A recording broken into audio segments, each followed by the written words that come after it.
হাজার বছর ধরে আমি পথ হাঁটিতেছি পৃথিবীর পথে।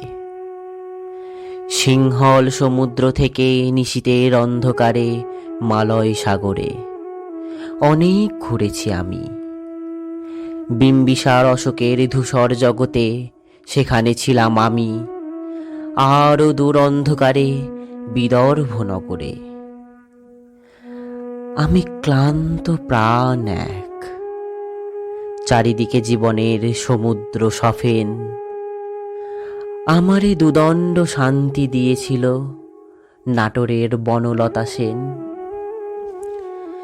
চুলতার কবেকার অন্ধকার বিদিশার নিশা, মুক্তার শ্রাবস্তির কারুকার্য।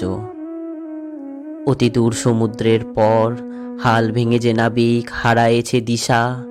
সবুজ ঘাসের দেশ যখন সে চোখে দেখে দারুচিনি দ্বীপের ভিতর, তেমনি দেখেছি তারে অন্ধকারে।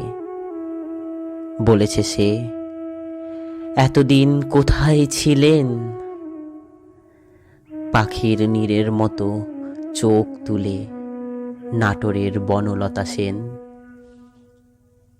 সমস্ত দিনের শেষে শিশিরের শব্দের মতন সন্ধ্যা আসে। ডানার রৌদ্রের গন্ধ মুছে ফেলে চিল। পৃথিবীর সব রং নিভে গেলে পাণ্ডুলিপি করে আয়োজন। তখন গল্পের তরে জোনাকির রঙে ঝিলমিল। সব পাখি ঘরে আসে, সব নদী ফুরায় এ জীবনের সব লেনদেন। থাকে শুধু অন্ধকার, মুখোমুখি বসিবার বনলতা সেন।